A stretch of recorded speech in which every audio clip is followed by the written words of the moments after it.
Hello students, कैसे हैं आप सब लोग। उम्मीद है कि सब लोग खैरियत से होंगे और खैरियत से होना भी चाहिए। वहीं हमारी जो बेसिक केमिस्ट्री की सीरीज़ है वो अभी तक चल रही है। ठीक, पिछली वीडियो में जो है कोवलेंट बॉन्ड के बारे में बात कर ली थी और आज हम पढ़ेंगे आयोनिक बॉन्ड के बारे में। अब आयोनिक बॉन्ड क्या होता है? The complete transfer of electrons is called ionic bond. इसमें क्या होता है? कंप्लीट शेयरिंग होती है और इसके अंदर चार्जेस भी आते हैं। ठीक है, उसके अंदर हमने चार्जेस वगैरह के बारे में कुछ नहीं पढ़ा था, लेकिन इसके अंदर चार्जेस होती हैं। कैसे होती हैं जैसे कि मिसाल के तौर पर एक होता है हमारे पास सोडियम की मिसाल लेते हैं। ठीक है, ये हमारे पास हो गया Na। ठीक है, ये क्या है? एक सोडियम है। ठीक है, अच्छा एक और लेते हैं जैसे Cl, ये हमारे पास हो गया Cl। अब इस Na और Cl, अब सोडियम के आउटर मोशन में एक इलेक्ट्रॉन होता है एक, ठीक, और क्लोरीन के आउटर मोशन में इलेक्ट्रॉन होते हैं 7। 1 2 3 4 5 6 7 इलेक्ट्रॉन होते हैं। क्लोरीन के आउटर मोशन में कितने इलेक्ट्रॉन होते हैं? 7 होते हैं। सोडियम के आउटर मोशन में कितने इलेक्ट्रॉन होते हैं? सिर्फ 1 होते हैं। अब क्लोरीन क्या कहता है? क्लोरीन कहता है सोडियम को, भाई तू अपना एक इलेक्ट्रॉन जो है ना वो मुझे दे दे। ठीक है, फिर ये सोडियम क्या करता है? अपने एक इलेक्ट्रॉन जो है क्लोरीन को कंप्लीट तौर पर ट्रांसफ़र कर देता है। कंप्लीट तौर पर, मैं बात जो है बार बार कह रहा हूँ कि कंप्लीट तौर पर आयोनिक बॉन्ड के अंदर कंप्लीट तौर पर जो है ट्रांसफरिंग होती है किसकी? इलेक्ट्रॉन्स की। जबकि कोवलेंट बॉन्ड में म्यूचुअल शेयरिंग होती थी।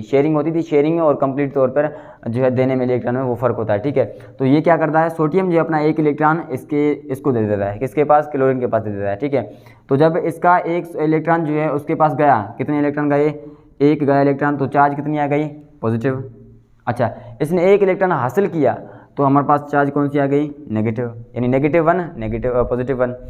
जो डोनर होता है, डोनर मतलब देने वाला इलेक्ट्रॉन, ठीक है, देने वाला, तो देने वाला जो होता है वो उसके ऊपर चार्ज आती है पॉजिटिव, और जो लेने वाला होता है उसके ऊपर चार्ज आती है नेगेटिव। तो इसमें हमारे पास देने वाला है सोडियम और लेने वाला है क्लोरीन, तो इसके ऊपर चार्ज आएगी नेगेटिव, इसके ऊपर आ गई पॉजिटिव। ठीक है, अब इस दोनों के अपोजिट चार्जेस है। ठीक है, इस दोनों के बीच में जो अपोजिट चार्जेस हैं, है ना, तो अपोजिट चार्जेस होंगे तो जो है एक दूसरे के साथ मिल जाएंगे, क्योंकि ये पॉजिटिव है ये नेगेटिव है, और हमें पता है कि अपोजिट चार्जेस ऑलवेज अट्रैक्ट कर रहे हैं, तो ये एक दूसरे के साथ मिल जाएंगे। जैसे NaCl बना लिया। ठीक है, NaCl, और ये हमारे पास क्या होता है? ये हमारे पास होता है साल्ट। और कौन सा साल्ट होता है? वो साल्ट होता है जो कि हम घरों में इस्तेमाल करते हैं। क्लियर है? तो ये हमारे पास था आज का टॉपिक आयोनिक बॉन्ड। इसके पहले भी हमने बहुत सारे टॉपिक्स डिस्कस कर लिए हैं। ठीक है, तो कंप्लीट ट्रांसफ़र होती है आयोनिक बॉन्ड में। ठीक है, और शेयरिंग जो होती है वो किस में होती है? वो होती है कोवलेंट बॉन्ड में। आयोनिक बॉन्ड के अंदर इलेक्ट्रोनेगेटिविटी का डिफरेंस होता है। आयोनिक बॉन्ड के अंदर क्लोरीन मतलब इलेक्ट्रोनेगेटिविटी का डिफरेंस होता है। जैसे क्लोरीन के पास जो इलेक्ट्रोनेगेटिविटी है वो ज़्यादा है। किससे ज़्यादा है? सोडियम से ज़्यादा है। और सोडियम के पास जो इलेक्ट्रोनेगेटिविटी है वो कम है। किससे कम है? क्लोरीन से कम है। तो क्लोरीन क्या करेगा? एक इलेक्ट्रॉन सोडियम से खींच लेगा। ठीक, तो इसी का मतलब ये है कि हमारे पास आयोनिक बॉन्ड के अंदर इलेक्ट्रोनेगेटिविटी का डिफरेंस होता है। इलेक्ट्रोनेगेटिविटी का डिफरेंस होता है। डिफरेंस होने की वजह से ही जो है आयोनिक बॉन्ड बनती है। क्लियर है? तो उम्मीद है कि ये टॉपिक भी आपको समझ में आया होगा। तो अगर इसमें भी कोई कन्फ्यूजन हो तो आप जो है कमेंट सेक्शन में हमें पूछ सकते हैं। मिलते हैं किसी नेक्स्ट वीडियो में, तब तक के लिए खुदा हाफिज़।